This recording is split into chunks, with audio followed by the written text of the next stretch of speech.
Bueno, pues muchas gracias por la invitación nuevamente al comité organizador. La verdad es que me da mucho gusto participar en este tipo de actividades y sobre todo porque es una iniciativa que ha nacido de residentes del IMSS y eso la verdad es que se agradece. Entonces vamos a revisar el día de hoy glomerulosclerosis focal y segmentaria. Como habrán notado en la sesión anterior, en términos generales trato de ser muy gráfico para que los conceptos se queden más claros y sobre todo es muy importante como se trata al final de un repaso que está encaminado para algunos de ustedes para el examen de consejo, trato de condensar la mayor parte de información del tema para que les sea de utilidad. La glomerulosclerosis focal y segmentaria, pues, es una enfermedad que tiene básicamente dos picos. Si bien se puede presentar en cualquier grupo de edad, encontramos dos picos. Uno en la niñez, aquellos pacientes que inicialmente son catalogados como enfermedad de cambios mínimos y que al no responder al esteroide generalmente se les realiza biopsia y se documenta que es una glomerulosclerosis focal y segmentaria. Y el segundo pico es en el adulto joven, es el segundo grupo etario en el que más se suele presentar la glomerulosclerosis focal y segmentaria. Sin embargo, la podemos encontrar en cualquier grupo de edad. De hecho, pues lo más frecuente son esos dos grupos que ya les mencionaba, sobre todo los adultos jóvenes, en el caso de nosotros, porque somos nefrólogos de adultos.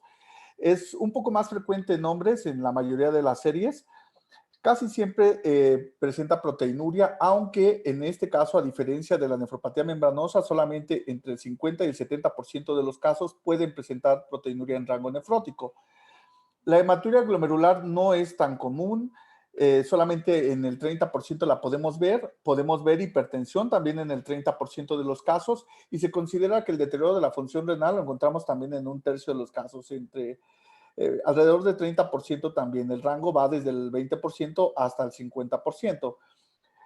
Como todas las glomerulopatías, hay que catalogarlas de acuerdo al nivel de complemento y en este caso es una glomerulopatía normocomplementémica. Dicho sea de paso, la glomerulosclerosis focal y segmentaria es la glomerulopatía más frecuente en México y es la causa número 1 de síndrome nefrótico en nuestro país. Si nosotros observamos el registro del Revolver MEX, podemos observar cómo las podocitopatías, tanto la focal y segmentaria como la podocitopatía sin esclerosis, son las dos glomerulopatías primarias que más encontramos en nuestro registro, seguido, por supuesto, de la nefropatía membranosa que ya revisamos la clase anterior. ¿Por qué es importante la glomerulosclerosis focal y segmentaria, hablando específicamente de la forma primaria?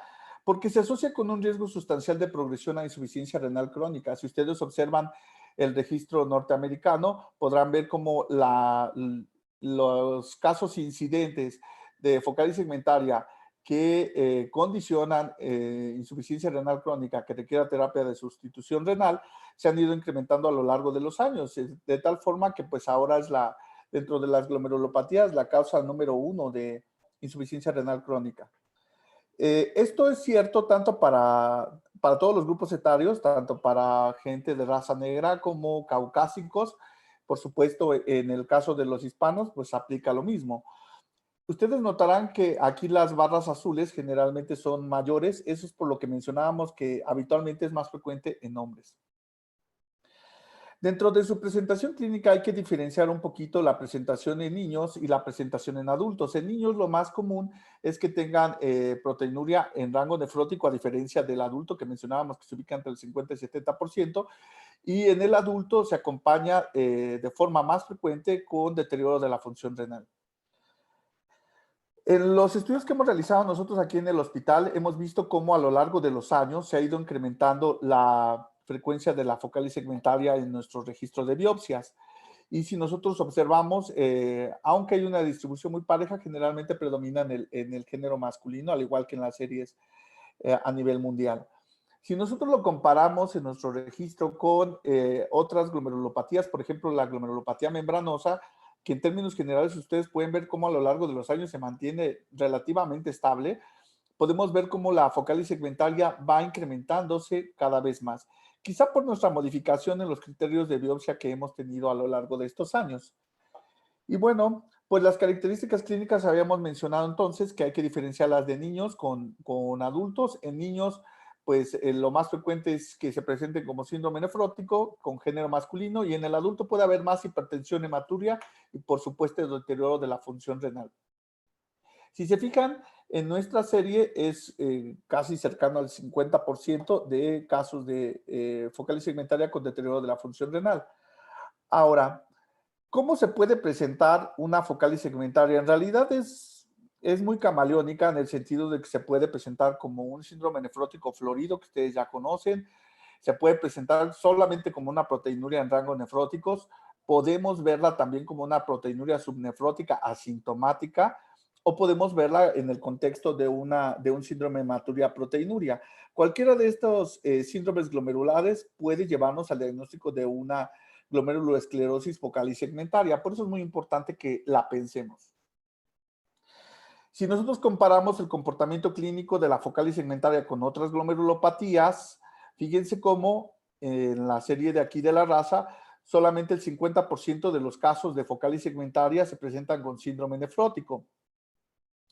La hematuria, la hipertensión son relativamente comunes en un tercio de los casos, y el deterioro de la función renal de igual manera se presenta más que en otras series que hemos visto a nivel internacional. Ustedes recordarán la taxonomía de las podocitopatías y recordarán cómo depende de varias situaciones. Uno, hay podocitopatías que no tienen modificación en el número de podocitos. Ya el prototipo, pues en este caso es la enfermedad de cambios mínimos. Hay podocitopatías que tienen desprendimiento del podocito o podocitopenia. En este caso es la focal y segmentaria la más común. Por supuesto, la que más se relaciona con este tipo de lesiones es la lesión punta glomerular. Y hay ocasiones en las que tenemos proliferación, podocitopatías con proliferación de podocitos. En este caso, pues el colapso capilar, o sea, la glomerulopatía colapsante y la esclerosis mesangial difusa son los ejemplos más comunes. Ahora, pues vamos a ver algunos dibujos sobre cuál es el mecanismo que se produce. Aunque existe mucha controversia en este sentido, hay mucha investigación, poca información concluyente, pero bueno, traté de condensarlo en algunas diapositivas para que se entienda más o menos cómo se produce el problema de la focal y segmentaria, hablando del caso primario. Obviamente las adaptativas, las virales, todas las demás tienen mecanismos diferentes, ¿no? Bueno, básicamente debemos de tener como situación inicial una lesión podocitaria que puede ser causada por el fabuloso factor circulante que aún no hemos definido cuál es, y hemos visto que el subpar no ha sido lo que esperábamos. Ya hay algunos otros que se están analizando, pero que en realidad no hemos logrado identificar como el factor circulante causante de la focal y segmentaria primaria. Pueden ser también citocinas, anticuerpos, toxinas. El asunto es que debe de haber alguna lesión podocitaria. Lo siguiente que ocurre, pues, es la podocitopenia. Hay pérdida podocitaria y distanciamiento de los procesos podocitarios, de tal forma que disminuye el número de podocitos y se distancian entre ellos. El siguiente evento que ocurre, pues, es la obliteración de los procesos podocíticos. En lugar de verlos, pues, en esta forma, ahora y con bien formados, los vemos ahora aplanados y hasta cierto punto con ese aspecto que pareciera que están fusionados, ¿no? Ahora, hay algunas moléculas que se expresan cuando hay una pérdida podocitaria, entre ellas el NOTCH1 y el CD44. Estos dos se han relacionado con la migración de las células epiteliales parietales. Resulta ser que el podocito como tal no tiene una capacidad de estar proliferando cuando hay pérdida podocitaria.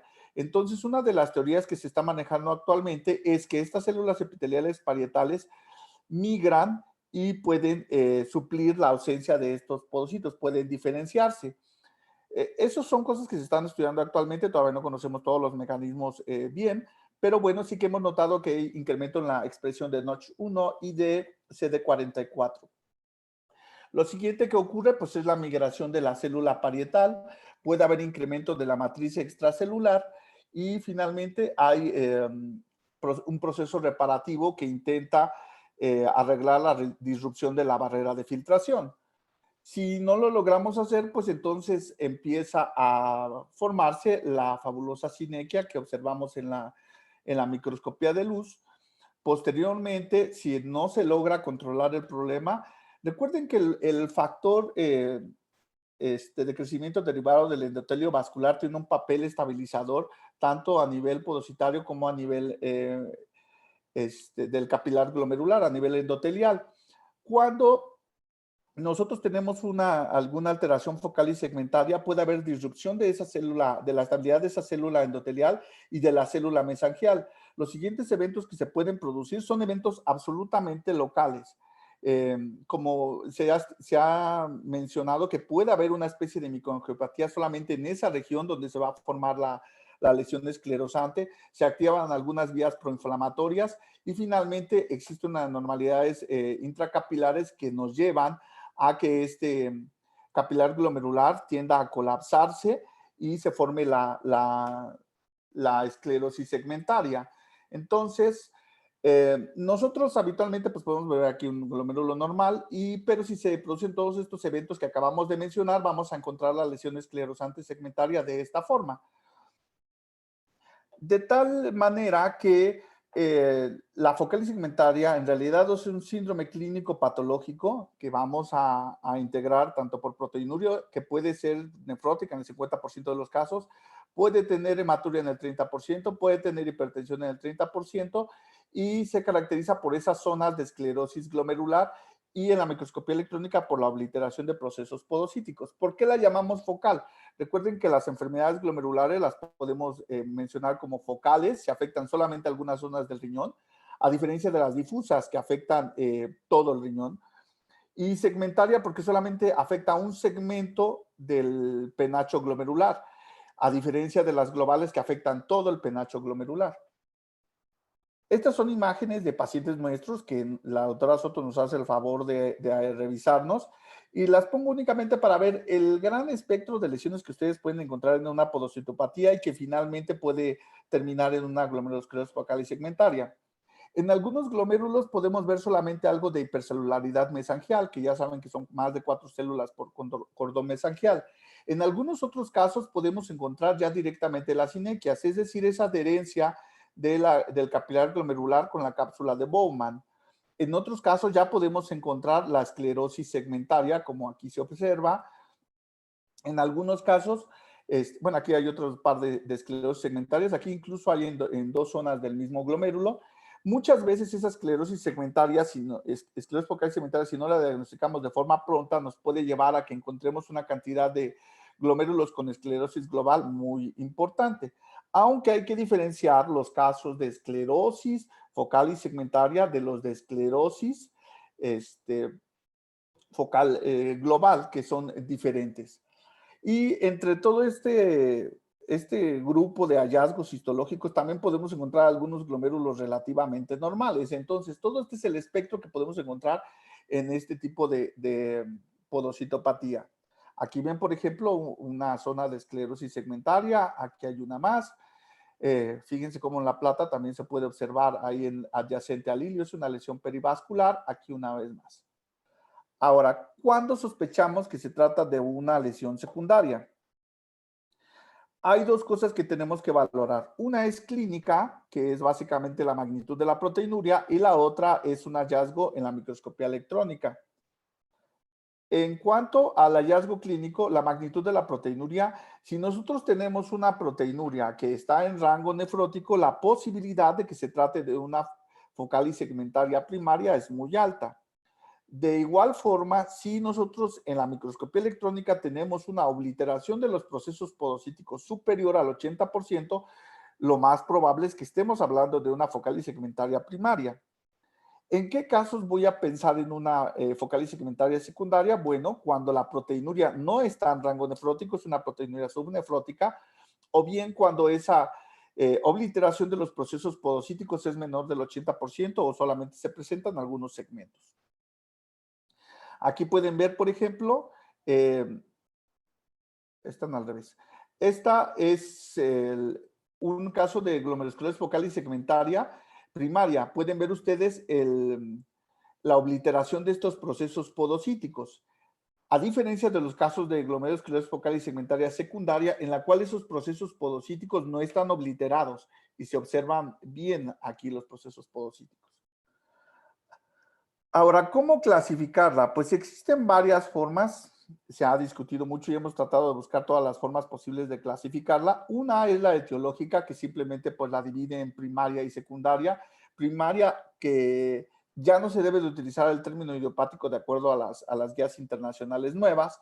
Y secundaria, que puede ser tanto las formas genéticas, las formas asociadas a virus, las formas inducidas por fármacos, las mediadas por respuestas adaptativas, tanto con una masa renal reducida como con una masa nefronal normal.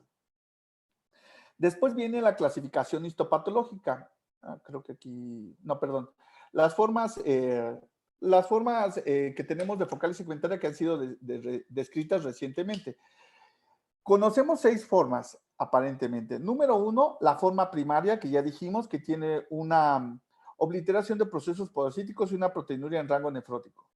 Esta habitualmente es de inicio súbito y es muy manejable con la terapia inmunosupresora, especialmente con el esteroide.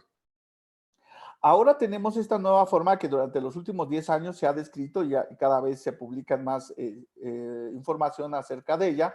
Es la forma asociada al APOL1. Recuerden que el APOL1 generalmente lo tienen aquellos que tienen descendientes, que son descendientes de gente del África subsahariana. Por eso en los afroamericanos vemos una gran cantidad de focal y segmentaria asociada al APOL1. ¿Qué otras formas tenemos? La forma genética.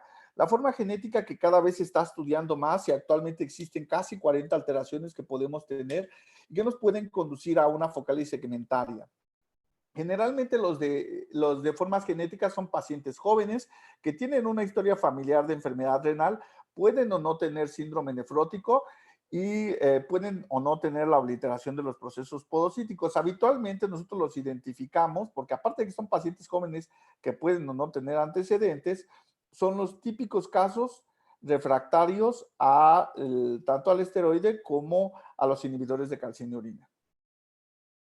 Luego vienen las formas adaptativas, ya sea con un número reducido de nefronas o con un número normal de nefronas.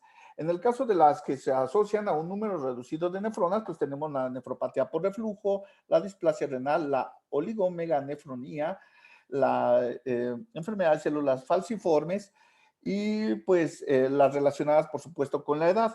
Y en el caso de la forma adaptativa con un número normal de nefronas, tenemos sobre todo las asociadas a obesidad y algunas otras enfermedades sistémicas. También podemos identificar en este grupo algunas relacionadas con nefropatía diabética y las asociadas a hipertensión.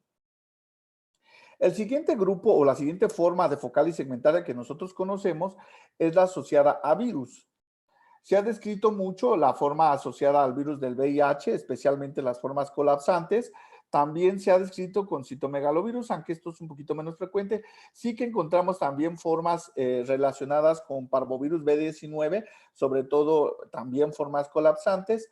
Ah, pues lo que está de moda, que es las asociadas a COVID-19, el fabuloso COVAN, como ahora le quieren llamar, y el síndrome hemofagocítico también puede presentar este tipo se incluye dentro de este grupo de las virales. Después vienen este último grupo que son la focal segmentaria, la forma focal y segmentaria asociada a toxinas o a medicamentos. Aquí incluimos tanto la terapia antiviral, la asociada a inhibidores de mTOR, tanto sirolimus como everolimus. Incluimos la asociada a los inhibidores de calcineurina, que si bien los utilizamos como terapia en esta enfermedad, también sabemos que puede producir una lesión focal y segmentaria relacionada con el uso de estos fármacos. La heroína es otro de los fármacos que se ha relacionado con focal y segmentaria, el interferón e incluso los AINES y los anabólicos. Entonces, pues podemos tener estas 6 formas, las más comunes. Una es la primaria, la segunda quizás la adaptativa, la tercera, especialmente en Estados Unidos, pues es obviamente la asociada al APOL1, y después vienen las formas asociadas a alteraciones genéticas, a virus, y finalmente la asociada a toxinas. Ahora sí la clasificación histopatológica. Ustedes conocen la clasificación de Columbia, seguramente la manejan muy bien, que lo divide en 5 formas. La forma no específica, la variedad colapsante, la variedad celular, la punta glomerular y la variedad periliar. Obviamente, dependiendo de cada una de estas variedades, puede ser mayor o menor la progresión a insuficiencia renal crónica, de tal forma que la variedad punta glomerular es la que menos evoluciona a insuficiencia renal crónica que requiera terapia de reemplazo renal. La forma no específica, pues esta tiene un riesgo intermedio, es la forma genérica de focal y segmentaria, y finalmente la forma colapsante es la que tiene un peor pronóstico en todos los casos. Viéndolo de una forma esquemática, pues bueno, aquí tenemos nuestro glomérulo normal. Si nosotros tenemos una variedad no específica, ubicamos la zona de esclerosis en una zona que no es ni adyacente al polo urinario ni adyacente al polo vascular. Esta es la variedad no específica, que es la forma genérica de esta enfermedad. Aquí hay unas imágenes de donde está ubicada la zona de esclerosis y que no tiene nada que ver con el polo urinario ni con el polo vascular. Aquí hay una más. ¿De acuerdo? Esta es la forma usual o genérica de focal y segmentaria. Obviamente, que uno la considere no específica significa que descartamos las otras variedades que no cumplió los criterios para ellas. Por supuesto, tiene esa obliteración de procesos podocíticos de una forma variable. Algunos tienen más, otros tienen menos. Puede ser tanto primaria como secundaria. Algunas causas genéticas pueden dar este tipo de lesión. Y pues obviamente es la variante más común en la mayoría de las series en los centros que manejan glomerulopatías. Y bueno, se puede presentar como un síndrome nefrótico o SIDEN. La siguiente variedad, de acuerdo a la clasificación de Columbia, es la periliar. En este caso, ustedes pueden ver cómo esta zona de esclerosis se ubica adyacente al polo vascular, al lugar donde está la arteriola aferente y eferente. Ahí es donde se ubica la zona de esclerosis. Aquí tenemos el polo vascular y aquí tenemos la zona de esclerosis segmentaria. Una más. ¿De acuerdo? Esta forma periliar tradicionalmente se considera una forma secundaria. De hecho, se considera generalmente asociada a fenómenos isquémicos, por ejemplo, se considera también asociada a las formas adaptativas, tanto por obesidad, nefropatía por reflujo, todas aquellas, tanto con masa nefronal reducida como con masa nefronal normal. ¿De acuerdo? Este es entonces el prototipo de focal y segmentaria secundaria. Bueno, la siguiente lesión, de acuerdo a la clasificación de Columbia, pues es la variedad celular. En esta variedad celular nosotros no identificamos una zona de esclerosis tan clara y lo que vemos es un incremento celular tanto dentro de los capilares glomerulares como en un incremento en el número de podocitos de forma regional. Estas son algunas de las lesiones que han sido descritas como variedades celulares. La realidad es que es un poquito difícil a veces de diagnosticarla como una variedad celular. Es junto con la colapsante de las que menos nos reportan. Y bueno, este tipo de lesión, después de la colapsante, esta es la que se asocia a un peor pronóstico. ¿Sí? Es muy diferente el pronóstico de esta a una punta glomerular o a una variedad no específica. Usualmente son causas primarias y en algunas ocasiones se suelen asociar a virus, especialmente al parvo B19. Bueno, la siguiente variedad pues es la punta glomerular. En esta ocasión, la zona de esclerosis se ubica adyacente al polo urinario, o sea, en el inicio del túbulo contorneado proximal. Fíjense, aquí está el inicio del túbulo contorneado proximal y aquí está la zona de esclerosis segmentaria. Una más, aquí está el glomérulo, el inicio del túbulo contorneado proximal y la zona de esclerosis segmentaria. ¿De acuerdo? Aquí hay el inicio del túbulo y la zona de esclerosis segmentaria. ¿Qué características la definen? Pues como todos ustedes saben, esta variedad es la de mejor pronóstico en apariencia. Es la que responde más a esteroides. Habitualmente es una forma primaria. Se dice que si tú encuentras una variedad, una punta glomerular, lo más probable es que ese paciente tenga síndrome nefrótico y que esa sea una focal y segmentaria primaria. Y bueno, pues aparentemente es la de mejor pronóstico, ¿no? La siguiente variedad, de acuerdo a la clasificación de Columbia, pues es la colapsante. Y aquí, observen bien, aquí no vamos a ver una zona de esclerosis segmentaria. De hecho, lo que vamos a ver son dos fenómenos. Por un lado, un incremento en las células epiteliales viscerales de tal forma que forman una corona alrededor de los capilares glomerulares. Y el segundo fenómeno que vemos es producto de esta proliferación de los podocitos, hay un colapso de los capilares glomerulares. Fíjense bien, ahí se observa, se colapsan los capilares glomerulares y se forma esta corona de podocitos alrededor de los capilares glomerulares. Aquí se observa claramente, este es un caso de un paciente trasplantado. Fíjense cómo está el colapso de las asas capilares y aquí está esta corona de podocitos que se forma alrededor de los capilares colapsados. Aquí se observa todavía más. Incluso algunos dirían, pues esto parece hasta una semiluna, ¿no? Pero en realidad es una focalis segmentaria colapsante muy espectacular. Aquí hay una más. A veces ese incremento en el número de podocitos es solamente en algunas zonas y no tan espectacular como el que vimos en las anteriores. Esta es del libro donde sale la clasificación y pues también se observa esta proliferación de de podocitos y el colapso de las asas capilares. Ahora, se caracteriza típicamente la colapsante por tener el peor de los pronósticos. De hecho, hay muchos que dicen que ni siquiera debe ser como parte del espectro de la focalis segmentaria, porque ni da el mismo tipo de lesiones, no causa podocitopenia como otras variedades, tiene un comportamiento clínico distinto, mucho más agresivo, con mayor deterioro de la función renal y que progresa fácilmente a insuficiencia renal crónica. Por lo tanto, muchos dicen que no parece, ni se comporta y probablemente ni es una focalis segmentaria. Y yo creo que el camino en los siguientes años es que colapsante va a ocupar un sitio aparte, fuera de focalis segmentaria, aunque bueno, hay controversia entre quienes están a favor, quienes están en contra. A mí me parece que tiene un comportamiento completamente distinto. Y como les decía, pues es la de peor pronóstico y se puede asociar a las formas virales, como ya le habíamos dicho, tanto al VIH, al parvovirus B19. Algunos los describen con CMV incluso con polioma. Yo honestamente nunca he visto uno de esos casos. Sí he visto de parvovirus, sí he visto por supuesto de VIH, de Epstein-Barr no me ha tocado ninguno, pero sí que es común que lo encuentres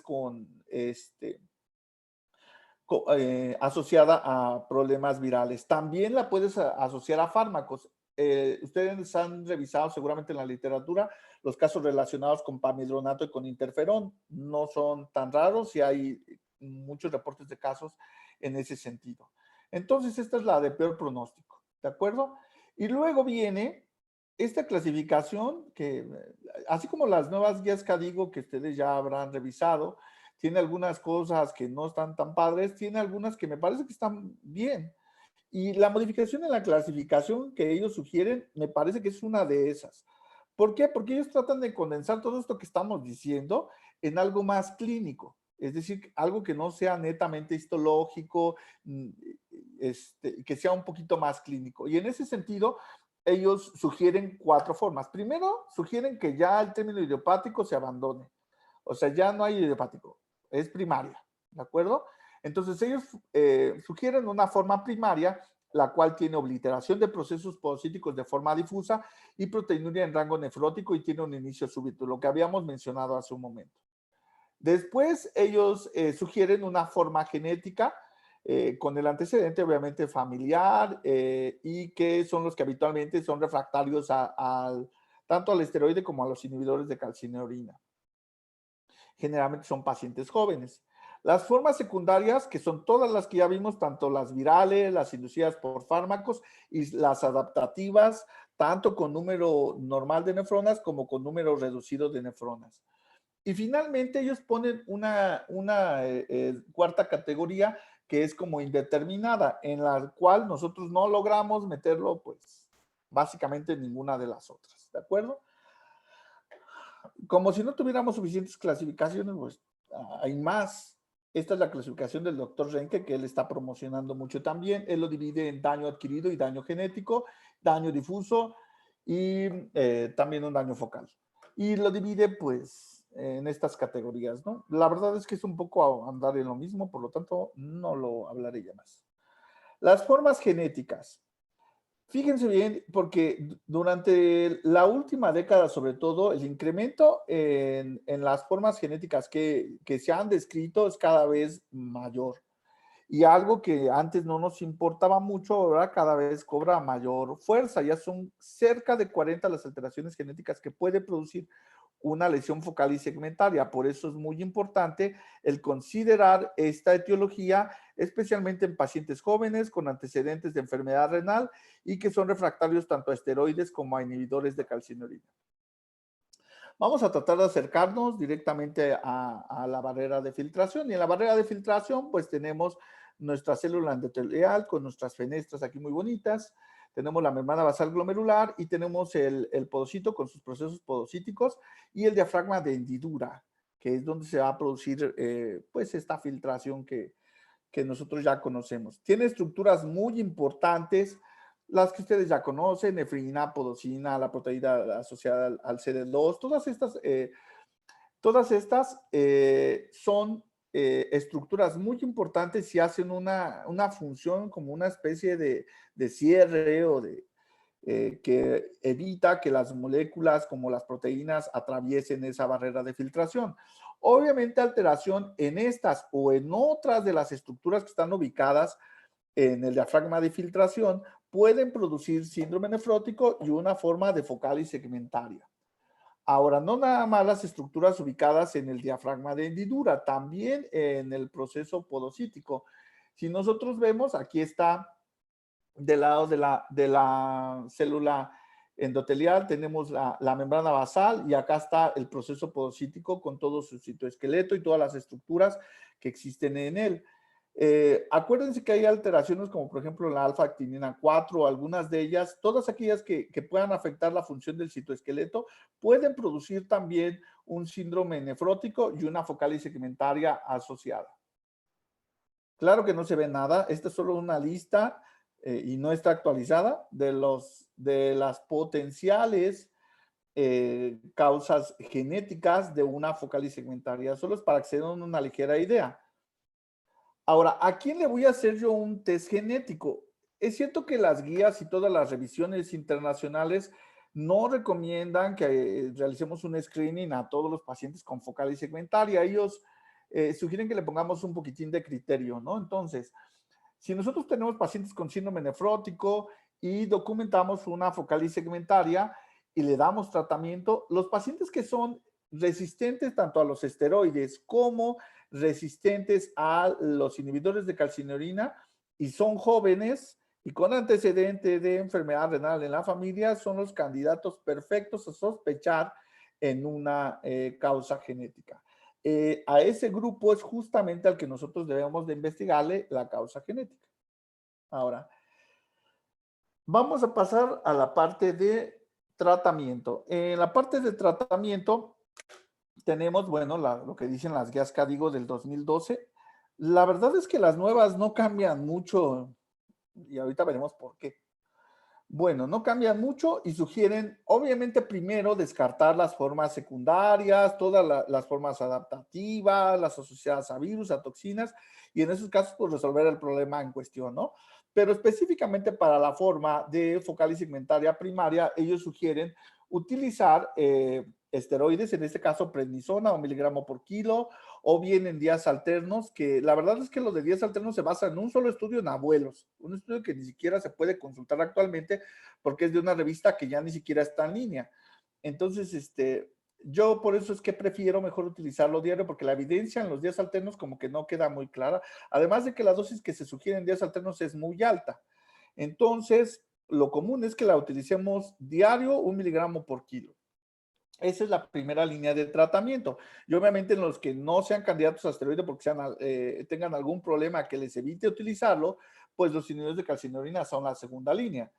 En los casos que son tanto córtico dependientes como córtico resistentes, también se recomienda el uso de inhibidores de calcineurina y como última línea o tercera es el micofenolato.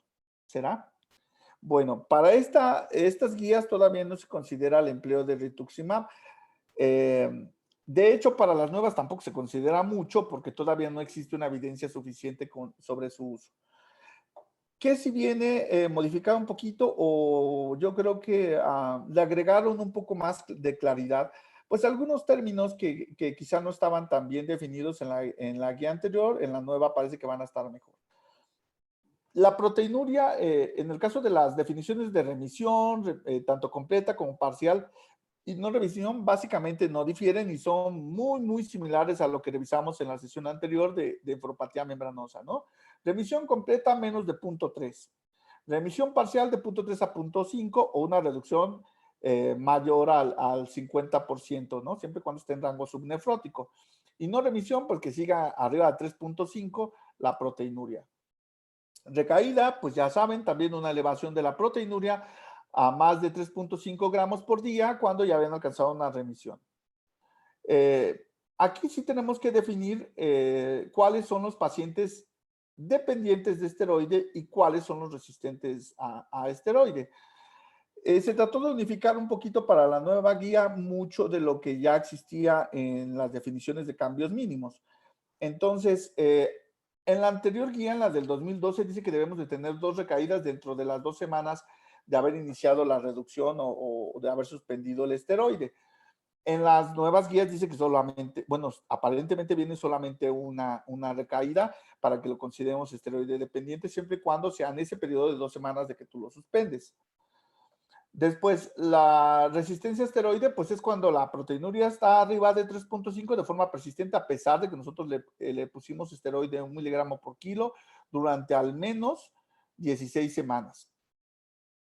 Ahora se agregan estas nuevas definiciones, dependiente de inhibidor de calcineurina y resistente a inhibidor de calcineurina, cosa que no estaban mencionadas en la guía anterior.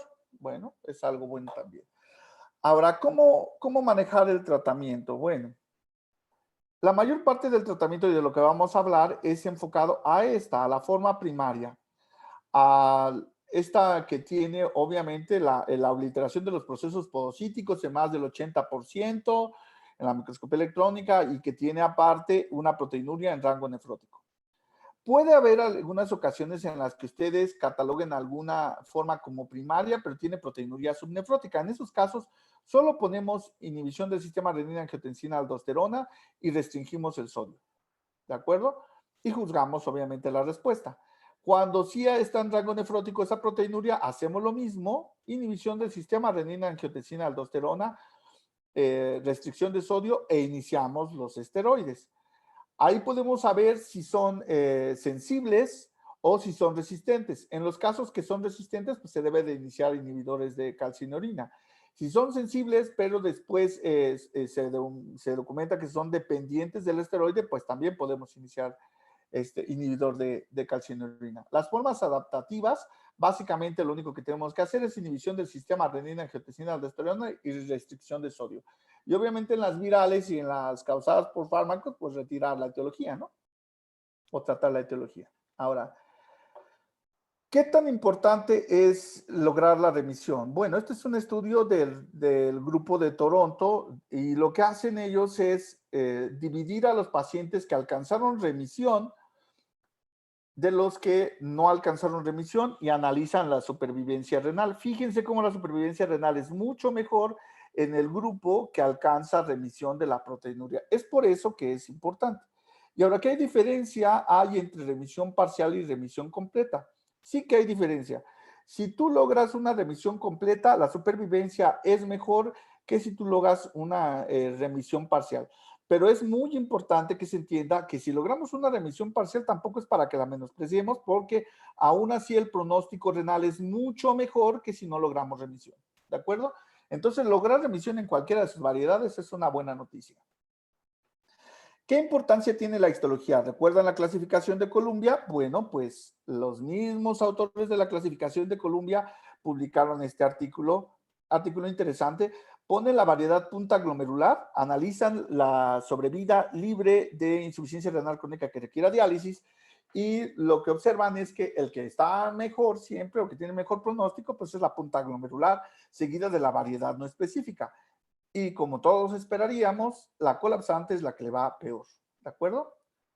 Lo analizaron por grupos de tratamiento. La verdad es que está bien, pero no entiendo yo. Porque no mencionan en ningún lado el esteroide, mencionan los tratamientos de segunda y de tercera línea, o sea, inhibidores de calcineurina y micofenolato. Pero bueno, la misma tendencia se mantiene. El mejor pronóstico está con punta glomerular, seguido de no específica, y el peor de todos es la colapsante. Notarán que aquí no se menciona la periliar porque habitualmente es secundaria y no le damos tratamiento, y no se menciona la celular. Eso también es interesante. Bueno, ¿le damos inmunosupresión, sí o no? Si diagnosticamos una focal segmentaria, ¿vale la pena darle inmunosupresión? Pues existen metaanálisis al respecto que han identificado que la supervivencia renal libre de diálisis es mucho mayor cuando nosotros les damos terapia inmunosupresora que cuando no les damos. O sea, en todo caso es mejor darles. ¿De acuerdo? Si nosotros solamente separamos a los adultos, porque en la anterior era adultos y niños, en los adultos, pues esta diferencia es aún mayor. Entonces, sí que hay que darles terapia inmunosupresora a los pacientes con formas primarias y con síndromes nefróticos, ¿de acuerdo? Ahora, ¿qué es mejor? ¿Darle el esteroide solo o agregarle el inhibidor de calcineurina? Y aquí hay un poco de controversia, pero en términos generales los metaanálisis dicen que la asociación entre ambos parece ser la mejor opción, aunque la mayoría no la hacemos así, por lo menos no de inicio. En todos los casos lo que hacemos, no importa qué terapia elijamos, siempre damos al principio una terapia mucho más intensa y después vamos disminuyéndola, ¿no? Obviamente estos son los esteroides solos, y acá lo que nos permite el usar los inhibidores de calcineurina es que quizá la dosis de esteroide que manejamos pues obviamente es mucho menor, ¿no? Bueno, ¿cómo le hacemos con el tratamiento? Pues este es solo un metaanálisis y solo lo pongo porque quiero que vean estos pequeños detalles. Prácticamente todos son estudios de cohorte, hay muy pocos ensayos clínicos, la mayoría son estudios retrospectivos y con un número de pacientes pequeñito. Si ustedes piensan que hay muchísimos estudios de focal y segmentaria, vean lo antiguos que son algunos, del 95, y no hay muchísimos más, ¿de acuerdo? Entonces, la evidencia en focal y segmentaria realmente es pequeña. E incluso en las nuevas guías, pues hay una parte donde pareciera que le dedican una página a disculparse de las recomendaciones porque los niveles de evidencia que contamos son muy bajos. Pero de cualquier forma sirve, ¿no? Todo sirve en la vida. Entonces, si ustedes recuerdan el tratamiento con esteroides, a lo mejor muchos ni lo recuerdan porque esos artículos salieron cuando ustedes eran muy pequeños y a lo mejor algunos ni habían nacido. Fíjense, estos son estudios desde el 95, primero el de Pei, luego el de Banfield, luego aparece Raidel, que es uno de los estudios también de referencia, aunque muchos de estos utilizaron no nada más esteroides, sino utilizaron otros inmunosupresores. Luego vienen los estudios de Daniel Catrán, de Claudio Ponticelli, como siempre, Ponticelli en el escenario, el estudio de Schwartz, que también es muy interesante, y vienen algunos estudios griegos, el de Alexopoulos, el de Goumenos, y el último que salió es este de Jaffrey. Y con estos estudios es con lo que pues, se desarrolló la recomendación de la guía Cadigo 2012. Si ustedes analizan los resultados, fíjense el número de pacientes, porque no es un número de pacientes impresionante ni mucho menos. Por ejemplo, el de Alexopoulos son 11 pacientes nada más. En este otro de Gomenus son 25 en este grupo y 26 en el otro. Entonces, no son grupos muy numerosos, pero estos son los mejores números, los de tratamiento con esteroide. Las remisiones globales que se obtienen, fíjense, están entre 50 y máximo 60. Si nosotros lo transformamos, como le hicimos la ocasión anterior, en una gráfica, observen cómo todas rondan entre el 50 y el 64% de remisiones parciales más completas. O sea que no tenemos resultados tan espectaculares como aquellos 80s y 90s de la membranosa. Aquí tenemos una gran cantidad de pacientes que son no respondedores y e incluso tenemos un problema adicional. Acá ponemos en el rubro de recaídas, ahorita no tanto con los esteroides, pero la focal segmentaria es una enfermedad que recae mucho más que la enfermedad, que la nefropatía membranosa. Entonces van a notar unos porcentajes de recaídas muy altos. Si nosotros analizamos la evidencia con inhibidores de calcineurina, casi todos los reportes que hay son en pacientes tanto esteroides resistentes y esteroides dependientes. De eso deriva la conclusión o la recomendación de Cadigo, que dice que de primera línea primero pongas el esteroide porque remiten por ahí del 50-60%, y como segunda línea, en los dependientes y en los resistentes al esteroide le pongas un inhibidor de calcineurina. Estos son los estudios con ciclosporina. Vean, desde los primeros en los años 90, con un número bastante pequeño, aquí eran solo 5 pacientes, Quizá los últimos estudios un poquito más grandes, pero no diferencian entre los grupos de tratamiento, tristemente. De tal forma que si nosotros lo transformamos en nuestra fabulosa gráfica, vemos cómo va desde un 60 hasta un 80% de remisión en aquellos pacientes que eran córtico-dependientes o córtico-resistentes. Entonces, la ciclosporina es una alternativa en esos casos córtico-dependientes o córtico-resistentes. No de inicio, porque luego muchos ya han empezado a ponerla como una terapia inicial, y aquí siempre aplica la situación de que es un nefrotóxico y que por sí mismo también causa focal segmentaria. Por eso es controvertido utilizarlo como terapia inicial y la realidad es que no es recomendable. El tacrolimus. Siempre hemos dicho que de los inhibidores de calcinurina, el que más se usa en focal segmentaria es ciclosporina porque tenemos más evidencia, y el tacrolimus en membranosa, pues ni tanto, porque si se fijan tampoco hay, así como había pocos de ciclosporina, pues hay un número muy parecido de tacrolimus, o sea que sean muchos menos de tacrolimus, parece que no. E incluso son estudios un poquito mejores, aunque con un número de pacientes muy reducido. Y los resultados, el problema es que son tremendamente variables. Si se fijan, van desde obtener la remisión en el 48% hasta en el 100% en algunos la describieron, ¿de acuerdo? Obviamente es una serie de casos que hay que tomarlo como tal. Entonces, son resultados muy variables y también son en pacientes córtico dependientes o córtico resistentes. El micofenolato, que es la tercera línea de tratamiento, estos son los estudios en los que se basa. El primero es el estudio de Michael Choi, si ustedes lo recuerdan, es un estudio con micofenolato en muchos tipos de glomerulopatías y dentro de esas incluían 18 pacientes con focal segmentaria, con una remisión bastante pobre. De hecho, solamente 6 de los 18 tenían síndrome nefrótico, entonces el resultado está así un poco extraño. Después vienen estos un poquito mejor diseñados. Fíjense, este estudio está interesante. Micofenolato más prednisona contra prednisona sola. Y obtiene resultados muy parecidos. Entonces pareciera que como terapia primaria, la realidad es que es mejor ponerle el esteroide solo, te evita la complicación del micofenolato y va a resultar prácticamente igual. Y uno de los problemas que tienen la mayoría de los estudios de micofenolato es que si se fijan, viene micofenolato más esteroides a dosis variables, la que ustedes quieran, pero casi todos los grupos de micofenolato, de hecho todos, se acompañan de algún esteroide. En este último estudio que está interesante, compararon en pacientes resistentes a esteroides como segunda opción de tratamiento el uso de ciclosporina o el uso de micofenolato. Estos son los resultados. No alcanza a ver diferencia significativa, pero parece ser que la tendencia es a favor de ciclosporina. O sea, subir de nivel al micofenolato a segunda línea parece que no va a ser la opción. Y es un estudio dirigido por los Institutos Nacionales de Salud. O sea, no es un estudio que habría que despreciar, ¿verdad? Los resultados entonces con el micofenolato son ampliamente variables. Las revisiones van desde 16% hasta 70%. Entonces, sin embargo, mucho de ese efecto se podría atribuir al esteroide y no al micofenolato. Entonces es un poco complejo poder decir hasta qué punto de verdad el micofenolato es útil porque no se está usando solo. Todos los estudios lo emplean asociado al esteroide. ¿Qué vemos? ¿El efecto del esteroide o el efecto del micofenolato? No hay ensayos clínicos en ese sentido y la verdad es que la evidencia es bastante pobre. Por eso es que sigue quedando como tercera línea de tratamiento. Ahora, una cosa es lo que nosotros recomendamos y otra lo que hacemos, ¿verdad? Este es un estudio español del grupo de Glossen. Si ustedes pueden ver, acá están cambios mínimos, acá está focal y segmentaria, y nos dice que utilizaron en el primer episodio, en el segundo episodio, tercer episodio de los tratamientos.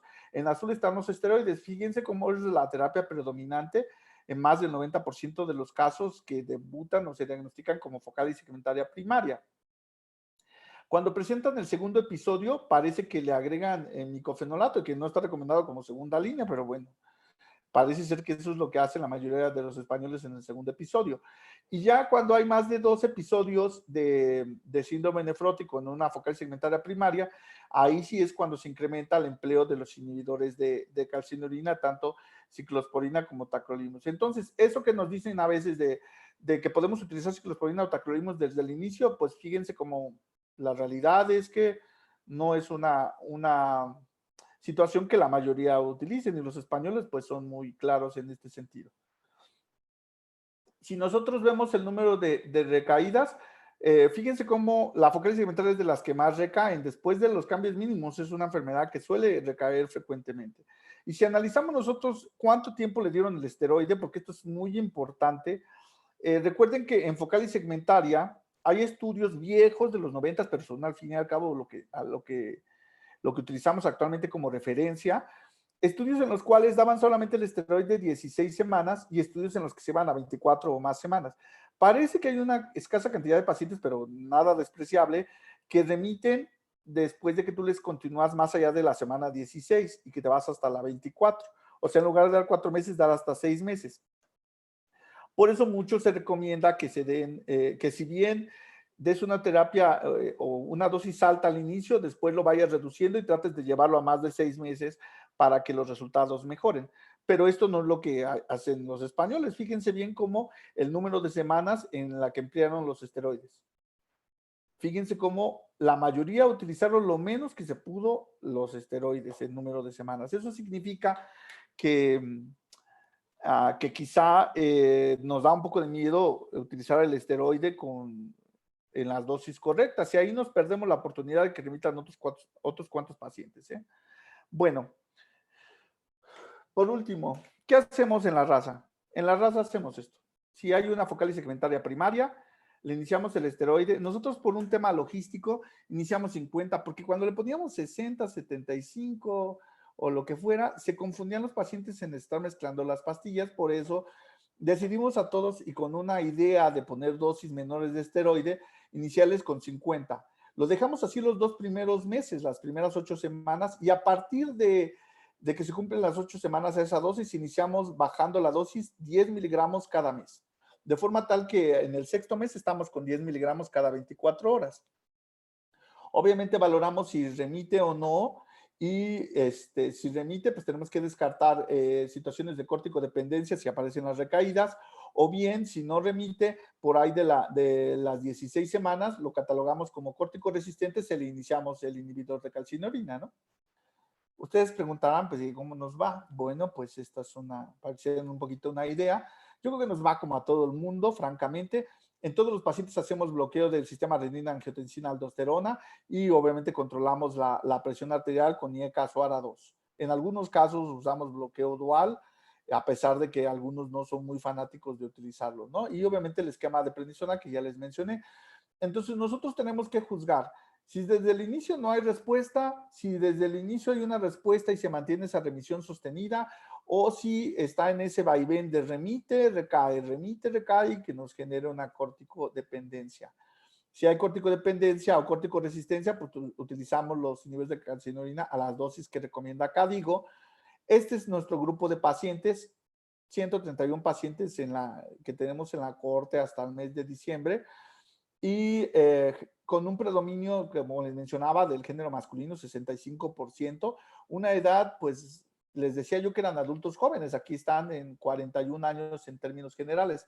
¿Qué variedades histológicas son las que más encontramos en nuestra serie? Pues la no específica es la que predomina, seguida, por supuesto, de la periliar, la punta glomerular y la colapsante en un pequeño número.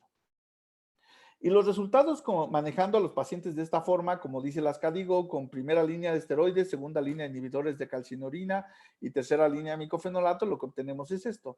De los 131 pacientes, la remisión parcial más completa es de 63.4%, muy similar a lo que vimos en los estudios que les mencioné. Obviamente es más, en números parecidos, tanto la completa, 32%, como la parcial, 30%. Los casos que mostramos córtico dependencia o córtico resistencia, les damos la segunda línea con el inhibidor de calcinorina y obtenemos remisión en otros cuantos casos, de tal forma que solamente un 13% de todos los casos que diagnosticamos con formas primarias son resistentes tanto a esteroide como a inhibidor de calcinorina. En esos casos es en los que podemos sospechar que se trata de una forma genética. ¿Les hacemos el test genético? Claro que no, no tenemos, pero sería bien interesante hacérselo, ¿verdad? Ahora, ¿qué factores nosotros hemos identificado que se asocian con corticoresistencia? Al tener la creatinina elevada, arriba de 1,4, o tener la proteinuria mayor a 5,5, son dos factores que suelen asociar a la corticoresistencia. Y dentro de nuestra serie, los factores que se asocian a la progresión hacia insuficiencia renal crónica que requiera diálisis, pues es la corticoresistencia, la falla al tratamiento con el inhibidor de calcineurina y la hipertensión de nuevo. Resultados en cuanto a sobrevida renal, pues fíjense cómo tanto cuando usamos prednisona como cuando usamos inhibidor de calcineurina, si nosotros logramos la remisión, el pronóstico renal es mucho mejor que si nosotros no la logramos. ¿De acuerdo? Entonces, igual que lo muestra el registro de Toronto, que ya les mostré. Factores de mal pronóstico, pues proteinuria en rango nefrótico, que son la mayoría, sobre todo cuando son masivas, arriba de 10 gramos y con elevación de creatinina y con una fibrosis intersticial mayor del 20%. La recidiva, la menciono porque esta sí es de las que recidiva y en términos generales se considera que un tercio, entre 30 y 40% pueden recidivar post-trasplante. ¿Qué factores favorecen la recurrencia o se han descrito que incrementan la recurrencia? El que sea un paciente joven, entre más joven, más riesgo de recurrencia. La raza no blanca, o sea, no caucásicos. El que haya tenido un curso rápido hacia la insuficiencia renal crónica en menos de 3 años en los riñones nativos. El que tenga una proteinuria masiva pretrasplante o la pérdida de injertos previos por recurrencia de la focal segmentaria. ¿De acuerdo? Bueno, creo que terminé en 1 hora. Perfecto. ¿Dudas o preguntas que tengan? Bueno, muchas gracias, Doc. Igual, si alguien tiene duda o pregunta, comentario, puede levantar su micrófono. Al parecer ya todos tienen autorización, ¿no? Ya se le... a mí me llegaron algunas preguntas, Doc, en lo que los demás Sí, claro. se plantean algunas preguntas. Que si ustedes estudiaron en cuanto a las dosis de 50 miligramos, si tenían remisiones similares con 50 miligramos versus las de 1 miligramo kilogramo. Es que nosotros hace mucho tiempo que no usamos el 1 miligramo por kilo. Tiene tranquilamente, yo creo que unos 8 o 9 años que utilizamos así el esquema, porque teníamos un cumplimiento del tratamiento mucho menor anteriormente cuando utilizábamos el miligramo por kilo, porque los pacientes se solían confundir, a pesar de que se los explicaras, de que se los anotaras, de todo eso. Y luego si consideramos que los latinoamericanos en general somos poco apegados a las indicaciones médicas, pues eso nos causaba mucho problema. Entonces buscamos alternativas para simplificar esa logística para el paciente y encontramos que esa manera era en la que el paciente se apegaba mejor y ahora hemos visto que tenemos muy pocos casos de que no cumplan el tratamiento los pacientes. Y la realidad es que los resultados que les mostramos son los que presentamos en el IMIN el año pasado, cuando todavía había congresos en este país y en el mundo. Y esos resultados son muy similares a lo que reportan las series internacionales, por eso es que nos dejó muy tranquilos. No hemos hecho una comparación entre el iniciar con los 50 miligramos o el iniciar con 1 miligramo kilo. Aunque recuerden que después de los 30 miligramos, la verdad es que el efecto pues es bastante similar, ¿no? Sí, aquí hay otra pregunta. Dice, al llegar a la remisión completa, la disminución sería, como dice, al llegar a la remisión, se sugiere que la disminución del esteroide sea al siguiente día o todavía dejar algunas otras semanas con dosis altas. Yo diría que no te preocuparas en lo absoluto, porque si tú lees todos los artículos y escuchas a gente de muchos otros centros, en realidad el esteroide cada quien lo maneja a su criterio. No hay un esquema correcto. Yo les presento el nuestro, pero realmente no hay un esquema correcto que sea para todos. La guía te dice que en cuanto remita, empieces el descenso, pero no te dice cómo. Te dice que obviamente tú lo decidas de acuerdo a cómo tu centro trabaja. ¿Qué hacemos nosotros? Nosotros en realidad no esperamos a que remita. A partir después de las 8 semanas que utilizamos los 50 miligramos, lo empezamos a disminuir, porque el que lo dejes a esa misma dosis mucho más tiempo, tampoco consigue que remitan más pacientes. Entonces, por eso es que independientemente de si está remitiendo o no está remitiendo, después de las 8 semanas empezamos nosotros la reducción. Pero eso es lo que hacemos nosotros. No quiere decir que sea lo que tienen que hacer todo el mundo. Cada uno de acuerdo a su experiencia, de acuerdo a la factibilidad en su centro, a la logística, todo eso, establece cómo los disminuye, ¿no? Depende de la escuela que tú tengas. Yo como soy de escuela europea, me trato de irme más bajo en los esteroides y en las dosis de inmunosupresores. Yo prefiero reducir las dosis acumuladas de todos los inmunosupresores a tener dosis altas o plenas que generalmente generan más complicaciones, ¿no? Aquí hay otro. Dice, al tratar la focal y segmentaria, la observación de toxicidad por inhibidores de calcineurin que haya observado en su corte de 131 pacientes. Fíjate que es muy poca, porque nosotros manejamos incluso, si observaron, bueno, hay un detallito dentro de las tablas de ciclosporina y de tacrolimus, que dice los niveles en los cuales se manejaron. Y es que ha sido muy diverso. Hay quienes se han manejado desde 125 y hay quienes se han ido hasta 500 de niveles de ciclosporina, por ejemplo. Y de tacrolimus, muchos ponen de 5 a 10, que es una dosis muy alta y que se utiliza en los primeros meses de trasplante. Y otros, por ejemplo, Ramachandran, que a mí me gusta su estilo generalmente, él lo que hace es empezar con dosis alta y luego lo baja y se mantiene entre 3 y 6 de niveles de tacrolimus. Entonces, en realidad, debes de considerar una cosa. Aquí no se trata de trasplantes. Entonces, si yo manejo una dosis baja, no me va a rechazar nada porque esto no es un trasplante. Entonces, muchos recomiendan que inicies con dosis baja al revés de los trasplantes. En los trasplantes inicias con dosis alta y le vas ajustando hacia abajo. Aquí inicias con dosis baja y le vas ajustando hacia arriba hasta donde tú notes que el efecto antiproteinúrico es el correcto. Les mencionaba la clase anterior eso, de que el efecto antiproteinúrico no parece que se alcance a las mismas dosis que el efecto inmunosupresor que buscamos en trasplante. Parece que ese efecto antiproteinúrico se alcanza con dosis más bajas tanto de ciclosporina como de tacrolimus. Entonces, nosotros por eso casi no tenemos toxicidad. ¿Qué sí hemos llegado a ver? Que a algunos se le ha descontrolado la glucosa, por ejemplo, o diagnóstico de diabetes posterior al inicio de los anticalcineurínicos. Que se ha elevado la creatinina, la verdad es que lo hemos visto un par de ocasiones porque no manejamos niveles muy altos ni de ciclosporina ni de tacrolimus. Para que tú te des una idea, en general nosotros manejamos la ciclosporina entre 50 y 150 como mucho de niveles. Y el tacrolimus lo manejamos entre 3 y 7. Así como en el estudio Symphony de trasplante, así los manejamos más o menos. Incluso hay ocasiones en las que los pacientes salen con niveles muy bajos de cualquiera de los dos, pero están en remisión completa. Yo no le veo el caso de elevarle las dosis, ni mucho menos a esos pacientes. Y son los que te enseñan que a veces no necesitas tanto de inhibidores de calcineurin para lograr la remisión, ¿no? Pero esa es obviamente nuestra experiencia. Hay quienes les encantan las dosis plenas y son muy respetables, ¿no?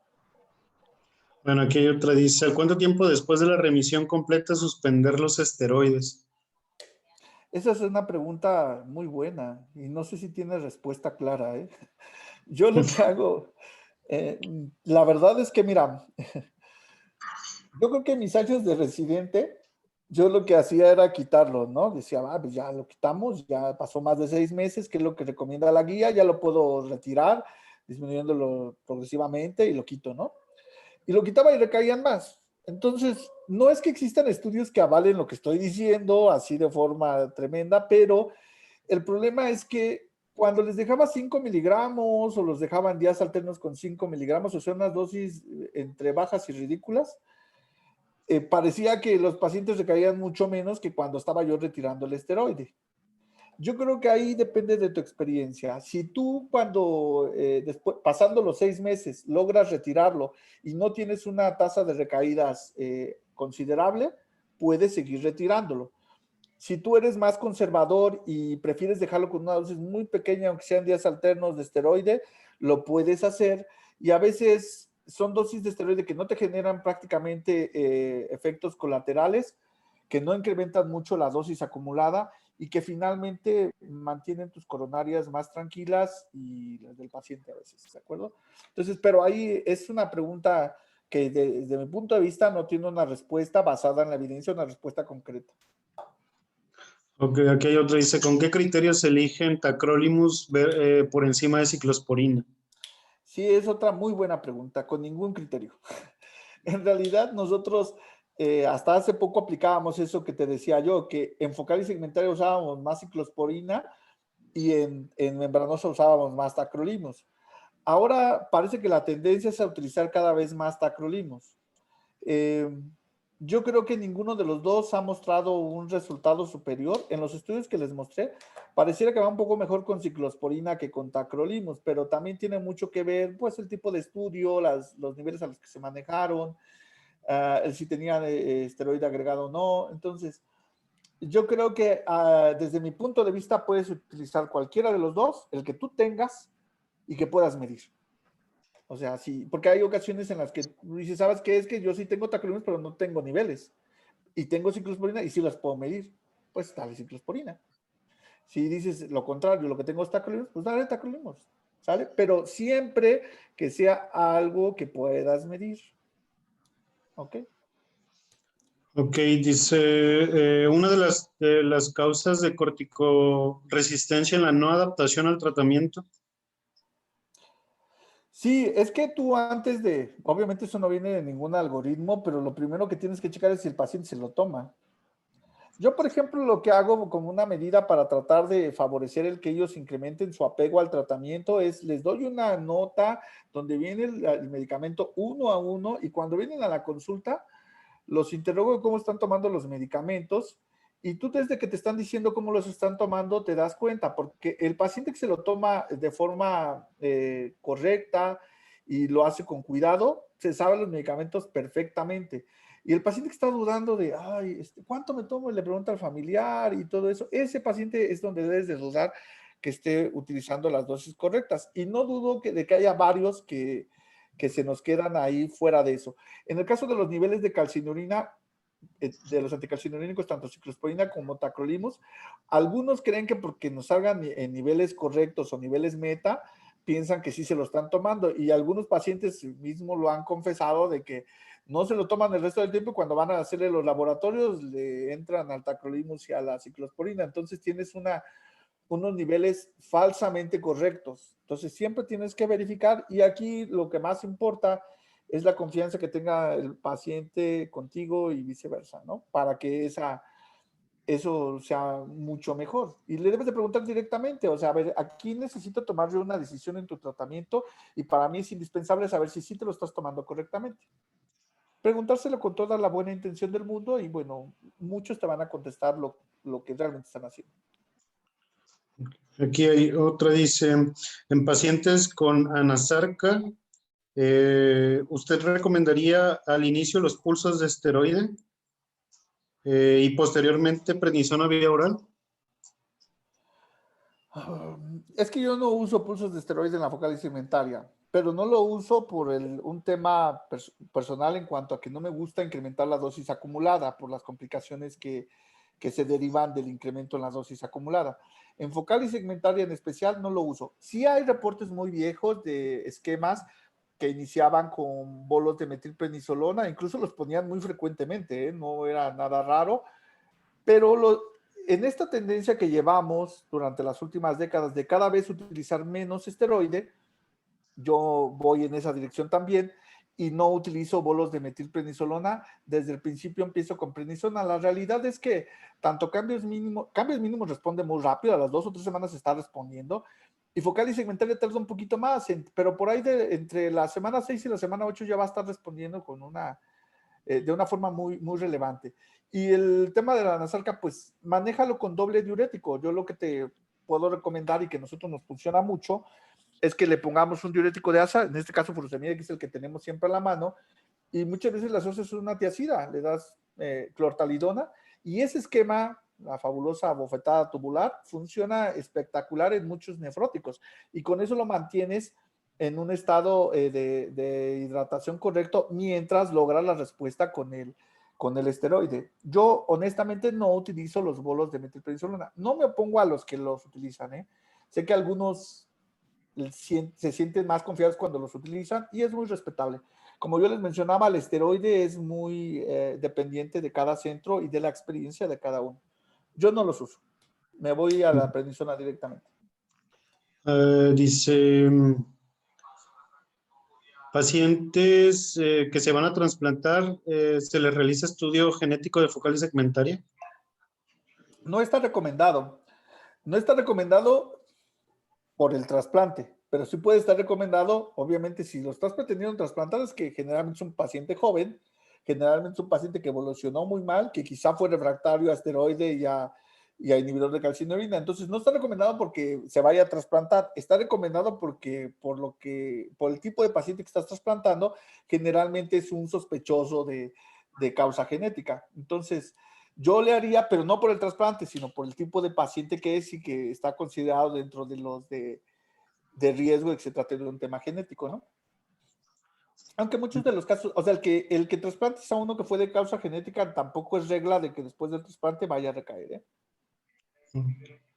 Aquí hay otra, dice, ¿qué condiciones nos llevaría a pensar en una en rebiopsiar a un paciente con focal y segmentaria?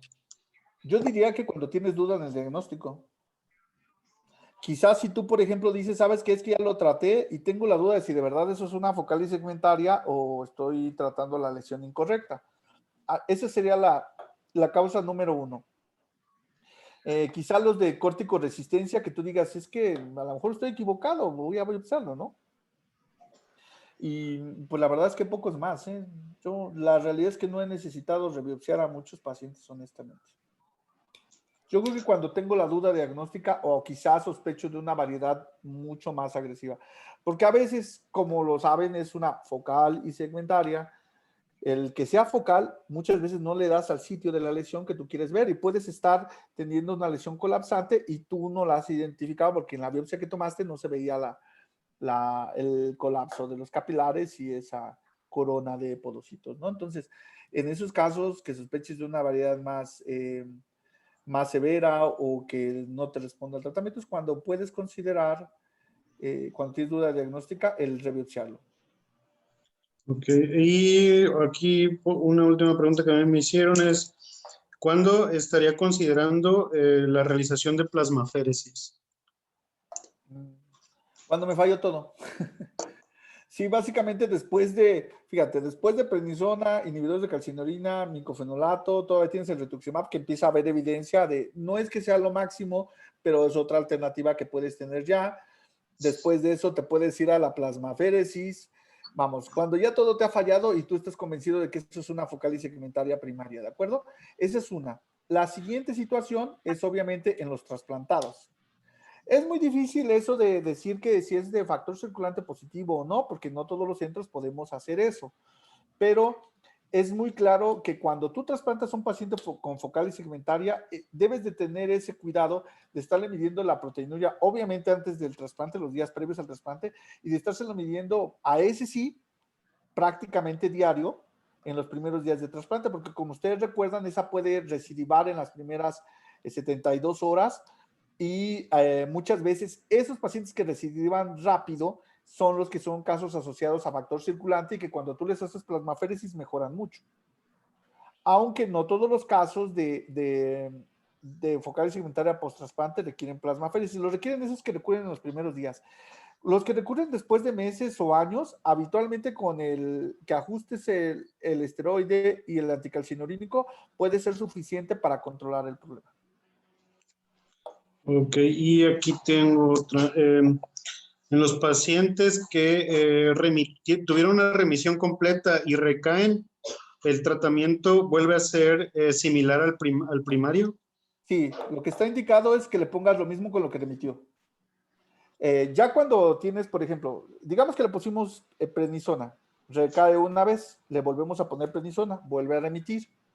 Cuando tienes dos recaídas, de acuerdo a la guía que está vigente, tú ya debes de pensar que es un córtico dependiente y entonces sí, después de dos recaídas, sí ya debes de ponerle un inhibidor de calcineurina. Pero si remitió con el esteroide y es su primera recaída o segunda, hay que tratarlo con el esteroide otra vez.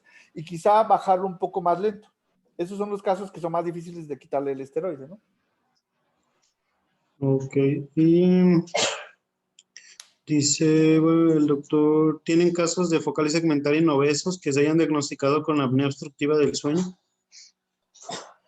Fíjate que no tenemos muchos de eso porque no tenemos una cantidad de obesos muy grande que hayamos biopsiado. los obesos que hemos biopsiado obesos de consideración, curiosamente, hemos tenido la suerte de que por ejemplo, hay una paciente obesa que pesa como 140 kilos y todo lo que tú quieras, y la lesión que encontramos fue una focalitis segmentaria, pero primaria, porque obviamente le pusimos los inhibidores de calcinurina, no mejoraba y aparte tenía una proteinuria muy nefrótica y muy sintomática. Le pusimos el esteroide y remitió perfectamente. Luego vimos que era anacórtico dependiente y tuvimos que iniciar el inhibidor de calcinurina. Pero no tenemos muchos